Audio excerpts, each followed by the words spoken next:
जय हिंद दोस्तों, मैं स्वागत करता हूं आप सभी का अपने YouTube channel Defence Lover RK में। तो आज हम देखेंगे 12th क्लास के जो मेरी कॉन्सेप्ट क्लास चल रही थी उसकी आज हम नेक्स्ट क्लास करेंगे। यानी आज हम चैप्टर करेंगे इलेक्ट्रिक फ्लक्स एंड गाउसेस थ्योरम, यानी विद्युत फ्लक्स और गाउस की थ्योरम यानी गाउस की प्रमेय। आज मेरी इलेक्ट्रिक फ्लक्स एंड गाउसेस थ्योरम की फर्स्ट क्लास है ये मेरी। ये मेरा टेलीग्राम है, अगर आपने मेरे टेलीग्राम ग्रुप में ज्वाइन नहीं किया है तो कर लीजिए ताकि वीडियो की नोटिफिकेशन, अपडेट और पीडीएफ आपको मिल सके, इसलिए आप टेलीग्राम ज्वाइन कीजिए। तो चलिए बिना देरी किए हुए क्लास को स्टार्ट करते हैं। First heading electric flux. आइए देखते हैं first number, first heading electric flux, विद्युत फ्लक्स। विद्युत फ्लक्स किसे कहते हैं? विद्युत क्षेत्र तथा क्षेत्रफल का अदिश गुणन विद्युत फ्लक्स कहलाता है। फाई बराबर E vector dot D S vector, जहाँ ई वेक्टर है विद्युत क्षेत्र और डी एस है क्षेत्रफल एरिया। अगर हम डॉट हटाएंगे, यदि अगर मैंने ये डॉट हटाया तो यहाँ लग जाएगा कॉस थीटा। क्या लगेगा? Cos theta. तो जो मेरा फॉर्मूला बना वो बना फाई ई बराबर E D S cos theta. यहाँ डी एस है एरिया क्षेत्रफल। क्लियर हुआ? तो मेरा जो फॉर्मूला बनकर तैयार हुआ वो बना फाई ई बराबर E D S cos theta. ये तो आ गया मेरा इलेक्ट्रिक फ्लक्स का। यदि हम इसमें मैग्नेटिक फ्लक्स की बात करें, यही हम बता रहे ताकि आपको अंतर हम समझा सकें। मैग्नेटिक फ्लक्स यानी चुंबकीय फ्लक्स। चुंबकीय फ्लक्स को हम प्रदर्शित करते हैं फाई एम मान लो या बी मान लो। फाई एम मैंने मान लिया, मैग्नेटिक होता है इसलिए एम कर दिया। तो होता बी ए, या हम कर दें B vector dot A vector, ये कर सकते हैं। या हम लिख सकते हैं यदि मैंने डॉट हटाया पीछे, जिसमें इस प्रकार जैसे इसमें डॉट हटाया था, इसी प्रकार ये यदि मैंने डॉट हटाया तो आएगा बी ए कॉस थीटा, बी ए कॉस थीटा। ये जो मेरा फॉर्मूला आया ये आया चुंबकीय फ्लक्स का। चुंबकीय फ्लक्स होता है चुंबकीय क्षेत्र तथा क्षेत्रफल का डॉट प्रोडक्ट होता है चुंबकीय फ्लक्स। क्लियर हुआ? यानी अगर हम इलेक्ट्रिक फ्लक्स लेंगे तो ई आएगा यानी विद्युत क्षेत्र आएगा। यदि हम मैग्नेटिक फ्लक्स चुंबकीय फ्लक्स लेंगे तो बी आएगा चुंबकीय क्षेत्र आएगा। क्लियर हुआ? ये डिफरेंस थोड़ा बारीकी से याद रखना, क्योंकि यदि ये डिफरेंस याद रख लिया तो आप ये दोनों को कंपैरिजन जब करेंगे तो तुरंत दिमाग में स्कैन होकर ये दोनों फॉर्मूले आएंगे। यदि मैंने फाई ई बराबर बताया E D S cos theta और दूसरा मैंने बताया फाई एम बराबर बी ए कॉस थीटा। ए यहाँ क्षेत्रफल है, यहाँ ए है जो वो क्षेत्रफल है। क्लियर हुआ? और हाँ, कमेंट करके जरूर बताना ये कंपैरिजन बताएं कि सीधा हम जैसे इलेक्ट्रिक फ्लक्स पूछा तो खाली इतना बता दें और आगे बढ़ जाएं। यदि मैंने ये बताया ये तो फॉर्मूला तो ये सही है कि थोड़ा आपको समझने में प्रॉब्लम हो रही है, वो कमेंट करके ज़रूर बताएं। तो हम खाली ये इतना खाली बताएंगे जितना चैप्टर में, ये मैंने आगे का इसलिए बता दिया ताकि जब मैग्नेटिक फ्लक्स पढ़ाएंगे, चुंबकीय फ्लक्स पढ़ाएंगे, तब हम ये जो हमारा पूरा है इसको हम रिवाइज कर देंगे तो दोनों फॉर्मूले एकदम क्लियर हो जाएंगे। चलिए आगे देखते हैं। अब तो लाइक और शेयर ठोक दीजिए, महाकाल का लाइक और शेयर ठोक दीजिए। नेक्स्ट, अब हमसे पूछा जो थीटा है वो निर्भर करता है, यानी हमसे पूछा फ्लक्स कब मैक्सिमम होगा कब न्यूनतम होगा, उस यानी थीटा की डिपेंडेंसी पूछी हमसे कोण की। तो आइए समझते हैं कोण की डिपेंडेंसी। एक हमने फॉर्मूला भी बताया था फाई ई बराबर, क्या मैंने फॉर्मूला बताया था? अभी मैंने जस्ट पीछे बताया था फाई ई बराबर E vector dot D S vector, ये बताया था। यदि मैं डॉट हटाएंगे, यदि हम ये डॉट हटाएंगे तो आएगा E D S cos theta, E D S cos theta. यदि हम थीटा ले लेंगे, यदि हम थीटा जीरो लें, यदि हम इस थीटा का मान जीरो रख दें, यानी यदि हम थीटा का मान जीरो लेंगे तो क्या आया फाई ई बराबर E D S cos theta cos zero. Cos zero अंश का मान कितना होता? कॉस जीरो डिग्री का जो मान होता वो होता 1। कितना होता? 1। तो जो मेरा मैक्सिमम आएगा यानी मैक्सिमम फ्लक्स आया, ये मेरा आया मैक्सिमम फ्लक्स। मैक्सिमम फ्लक्स अधिकतम विद्युत फ्लक्स कितना है? ई डी एस, क्योंकि कॉस जीरो डिग्री का मान होता है 1। इतना आ गया। नेक्स्ट, अगर हम थीटा 90 डिग्री लें, यदि हम थीटा 90 डिग्री लेंगे तो आएगा ई डी एस कॉज 90, और कॉज 90 डिग्री का जो मान होता है वो होता है 0, वो होता है 0। तो जो मेरा फाई यानी विद्युत फ्लक्स आएगा वो आएगा 0। वो कितना आएगा? 0, क्योंकि 90 अंश कॉज 90 डिग्री का मान होता है 0, इसलिए हो गया पूरा 0। यदि हम एंगल ले लें 180 डिग्री, यदि हम एंगल 180 डिग्री लेंगे तो होगा फाई ई बराबर E D S cause 180 degree, और कॉज 180 अंश का मान होता है वो होता है माइनस का 1। कॉज 180 डिग्री का जो मान होता है वो होता है -1।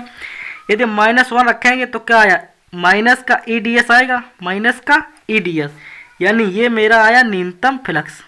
ये मेरा कितना है? न्यूनतम फ्लक्स, मिनिमम फ्लक्स।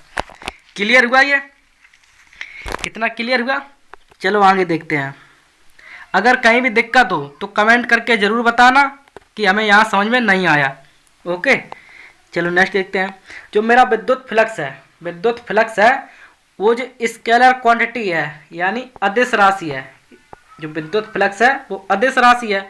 यदि हम यूनिट की बात करें, मात्रक की बात करें, तो हमने पढ़ा था पीछे, जस्ट पीछे भी, विद्युत फ्लक्स बराबर होता फाई ई बराबर होता E D S, E D S. ये हो गया, यानी डायरेक्ट हम बता रहे इसमें, ये फाई ई बराबर होता ई डी एस। और मैंने ई बराबर पीछे क्लास में पढ़ा था मैंने विद्युत, जब मैंने पढ़ा था electric field and electric charge, विद्युत क्षेत्र एवं विद्युत आवेश जब पढ़ाया था, जब मैंने ये फॉर्मूला आपको बताया था ई बराबर 2 मैंने फॉर्मूले बताए थे। एक बताया था ई बराबर एफ बटा क्यू, एक तो ये फॉर्मूला बताया था। दूसरा मैंने बताया था ई बराबर, क्या बताया था? ई बराबर मैंने बताया था वी बटा डी, एक ये फॉर्मूला बताया था। ये 2 फॉर्मूले बताए थे हमने। चलो, तो मैंने ई की जगह, हमने ई की जगह रख दिया वोल्ट प्रति मीटर यानी V बटा डी। मैंने ये वाला फॉर्मूला रख दिया, मैंने फॉर्मूला रख दिया ये वाला, ये फॉर्मूला रख दिया V अपॉन डी यानी वोल्ट प्रति मीटर। 1 मीटर से 1 मीटर कैंसिल, क्या हुआ? वोल्ट इंटू मीटर आया, वोल्ट इंटू मीटर। ये आ गया मेरा विद्युत फ्लक्स का मात्रक। अगर हम दूसरा मात्रक निकालें तो फाई ई बराबर ई डी एस, इतना हुआ। अब के मैंने ई की जगह रख दिया एफ अपॉन क्यू, ए की जगह रख दिया फोर्स प्रति चार्ज यानी न्यूटन प्रति कूलाम। तो इसकी जगह मैंने रख दिया बल बटा आवेश into D S. D S है यहाँ क्षेत्रफल, तो बल का मात्रक होगा न्यूटन अपॉन आवेश का मात्रक होगा कूलाम, न्यूटन प्रति कूलाम इंटू एरिया, एरिया का मात्रक हो गया मीटर स्क्वायर। तो जो मेरा मात्रक बना वो बना न्यूटन प्रति कूलाम इंटू मीटर स्क्वायर, या हम बोल सकते हैं newton metre square upon coulomb. Clear हुआ? ये दोनों मात्रक इम्पोर्टेंट हैं, ये दोनों मात्रक इम्पोर्टेंट हैं, स्कैन कर लेना बिल्कुल दिमाग में।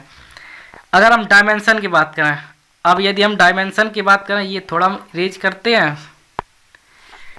अगर हम डायमेंशन की बात करें, बीमा की बात करें, आइए बेमा देखते हैं। अभी मैंने जस्ट ये फॉर्मूला पढ़ाया था, ई फाई ई बराबर ई डी एस। मैंने फाई की जगह मैंने ई की जगह रख दिया बल प्रति आवेश, यानी बल बटा आवेश, एफ अपान क्यू।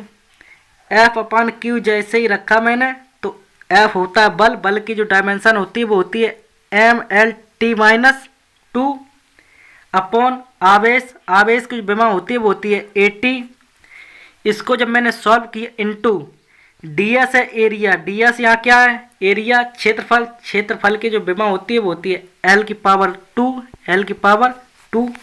जब इसको मैंने सॉल्व किया तो आया एम एल की पावर थ्री, टी की पावर माइनस थ्री, ए की पावर माइनस का वन। क्योंकि ये एम हो गया, ये एक एल ये है और एक दो एल ये है, तो क्या क्या हुआ एल की पावर थ्री हुई, टू टी की पावर माइनस टू ये है और एक टी, ये टी ऊपर जाएगी माइनस थ्री हुई, पावर माइनस थ्री आ गई। ए नीचे वन है, ऊपर जाएगा माइनस का वन होगा, तो क्या आया जो मेरी डायमेंशन आई वो 13 माइनस का 31, 13 माइनस 31। ये ट्रैक है, ये मान लो शॉर्ट ट्रैक है। कैसे, ज़्यादातर आपने बीमा देखी होगी, होती है एम एल टी, ये इतनी होती है एम एल टी। यदि m नहीं दिया होगा तो m की जगह जीरो लग जाता है, अगर l नहीं दिया तो l की जगह जीरो लग जाता है, t नहीं दिया तो t की जगह जीरो लग जाए, आगे जो भी दे a दे सकता है, थीटा दे सकता है, यानी a हो गया एम्पियर और थीटा हो गया कोण की विमा होती है, ए एंगल ताप, टेम्परेचर, ताप की विमा होती है थीटा। क्लियर हुआ, इसीलिए इस ट्रिक से हम याद कर रखते हैं।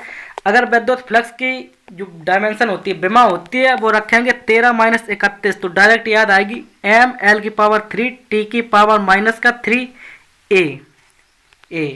क्लियर हुआ, चलो आगे देखते हैं। नेक्स्ट नोट पॉइंट, विद्युत फ्लक्स कोण पर निर्भर करता है, बिल्कुल करता है, क्योंकि अभी फॉर्मूला ये मैंने पीछे ही पढ़ाया था, यहाँ भी लिखा फाई ई बराबर E D S cos theta, और मैंने अभी बताया था कॉस थीटा का यदि मैंने मान जीरो लेंगे तो 0 डिग्री कर दें तो क्या है, जीरो अंश का मान होता है एक, तो क्या है ई डी एस, ये मैंने पीछे बताया था कितना है फाई मैक्सिमम है, ये फाई मैक्सिमम है।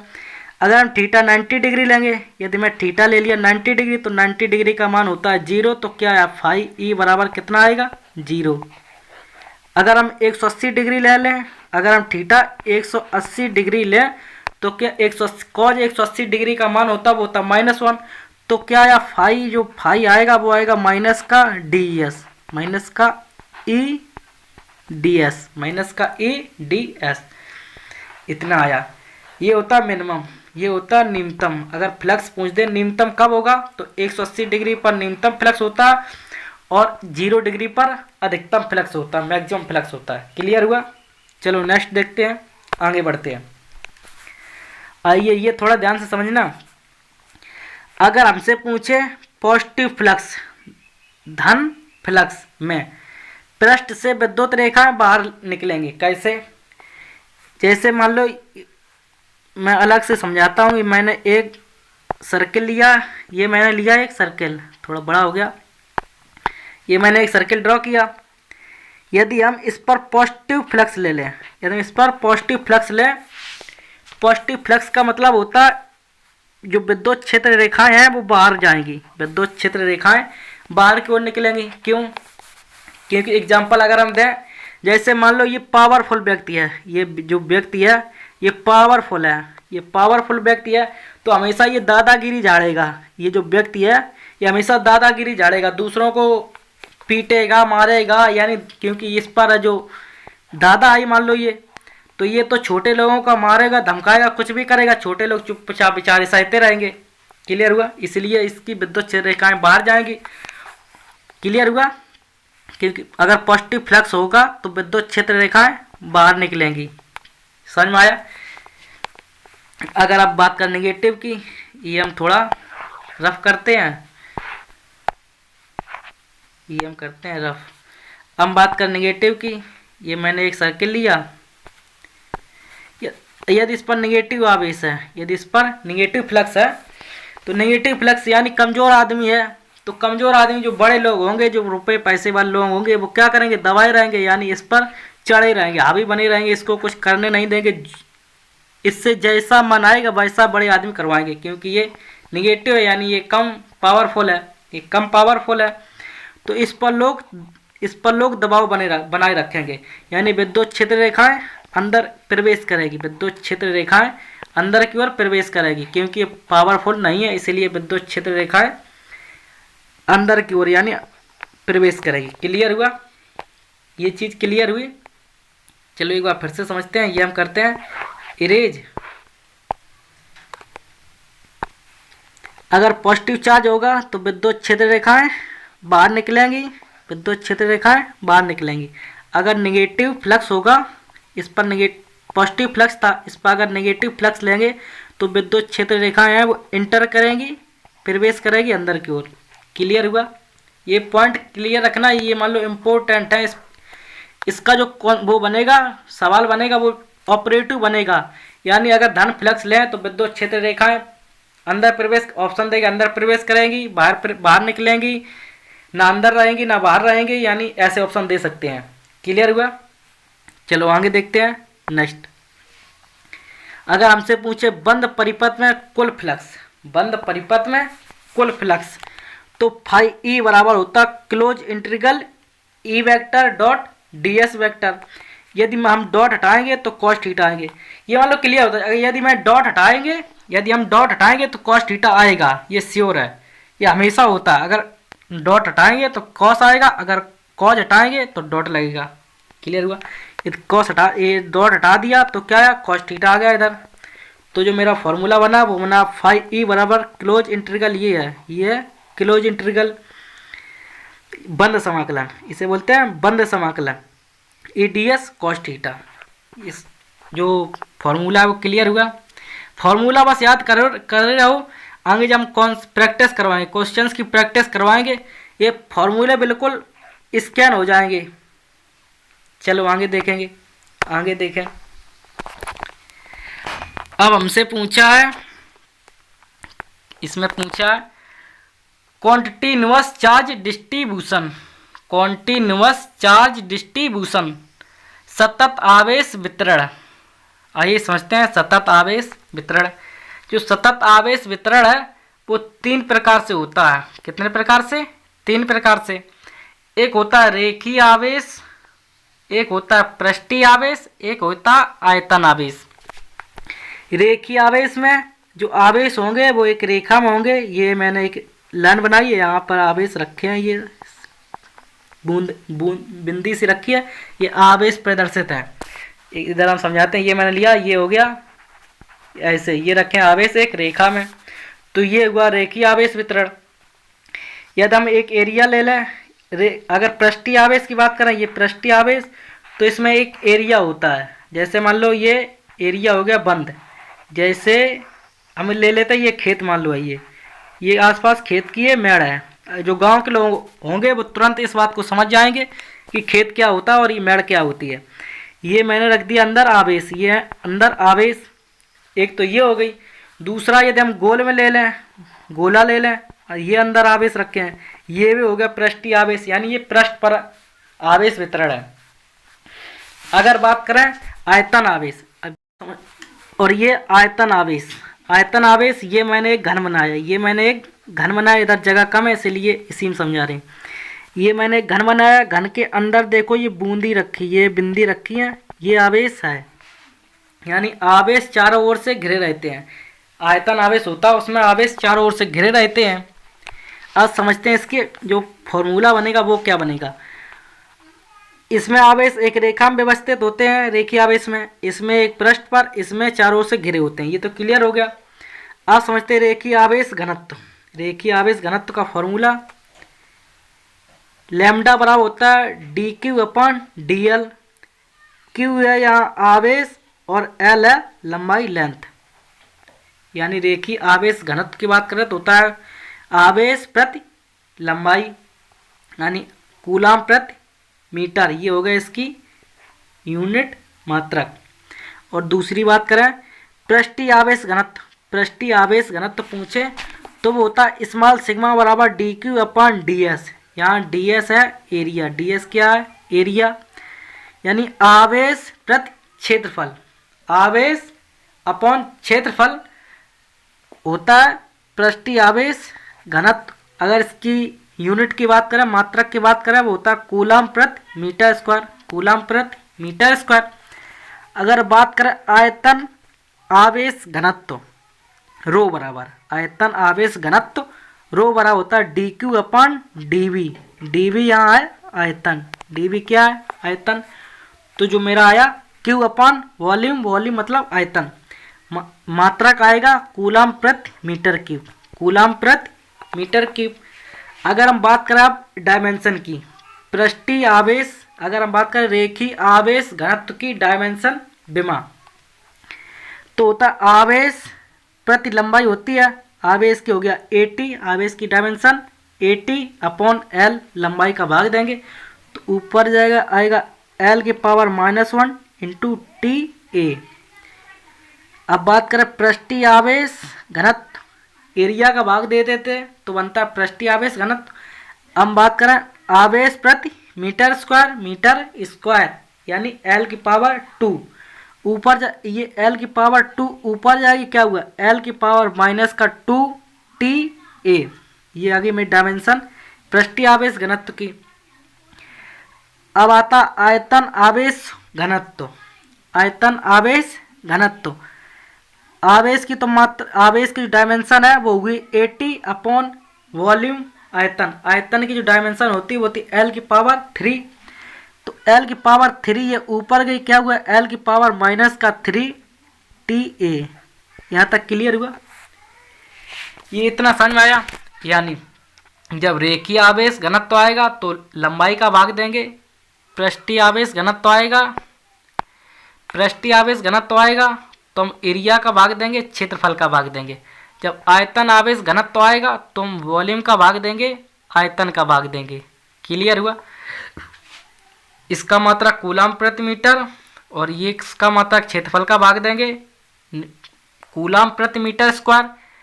और आयतन की बात करें तो आयतन होता है एल की पावर 3 यानी मीटर क्यूब, मीटर क्यूब का भाग देंगे तो आ जाएगा आयतन। क्लियर हुआ, यहाँ तक नोट पॉइंट ये इम्पोर्टेंट है। सतत आवेश वितरण में आवेश नियत रहता है, यानी सतत आवेश वितरण में आवेश कंजर्व रहता है, नियत रहता है, कांस्टेंट रहता है। क्लियर हुआ, कांस्टेंट रहता है। चलो नेक्स्ट देखते हैं।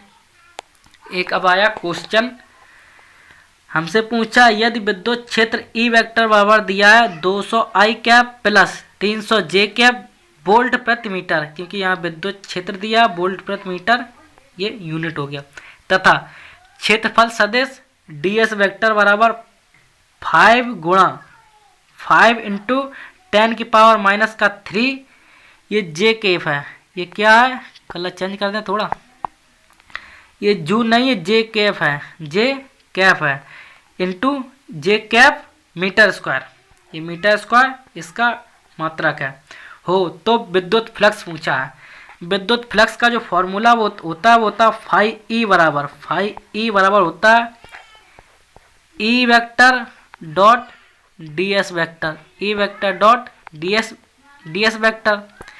थोड़ा जूम करते हैं हम कम, चलो अब ई वेक्टर का मान दिया है 200 आई कैप प्लस 300 जे कैप, इसका हम कर देते हैं डॉट प्रोडक्ट 5 इंटू 10 की पावर -3 जे कैप। आई का यहाँ आई और इधर आई है नहीं तो क्या हुआ 0 हो गया, तो ये तो हो गया 0, डॉट प्रोडक्ट क्या होता है 0।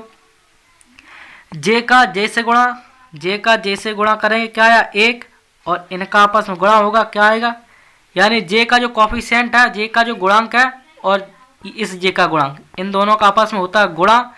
यहाँ आई नहीं है, इस वाले में आई नहीं है, इसीलिए ये आ गया 0। क्लियर हुआ। अब इसका और इसका आपस में गुणा करेंगे क्या आया 300 गुणा 5 गुणा 10 की घात -3 है ये। अगर इसको हम सॉल्व करेंगे, यदि हम इसको सॉल्व करेंगे तो आएगा 5 तिहाई 15, 15 क्या कर दिया, आएगा 5 तिहाई 15 यानी 1500 गुणा 10 की घात माइनस का 3। यदि हम ये माइनस का 3 हमें गोल करना है यानी हटाना है तो दशमलव यहाँ लगा दें तो क्या आएगा 1.5, 1.5 आया मेरा आंसर। वही volt into metre, volt into metre कर सकते हैं क्योंकि ये मैंने एक फॉर्मूला पीछे मैंने मात्रक 2 मात्रक बताए थे, वोल्ट इंटू मीटर या फिर newton into metre square upon coulomb, newton into metre square upon coulomb. Clear हुआ। चलो आगे ये इसका सॉल्यूशन दिया, ये फाई बराबर A D S cos theta, क्योंकि यहाँ कॉस थीटा हटा दिया इसीलिए यहाँ डॉट प्रोडक्ट हुआ। ये कैलकुलेट किया, जे का जे से गुणा होगा, आई दिया नहीं तो आई 0 हो गया। इसका कैलकुलेट किया, ये आंसर आ गया 1.5 वोल्ट इंटू मीटर। अगर आप यहाँ तक आए हो, क्लास पसंद आई तो क्लास को लाइक करें, शेयर करें और कमेंट करके ज़रूर बताएं कि क्लास में क्या दिक्कत हुई, आपको समझ में आया या नहीं आया। तो चलिए आज के लिए बस इतना ही रखते हैं। जय हिंद, जय भारत, वंदे।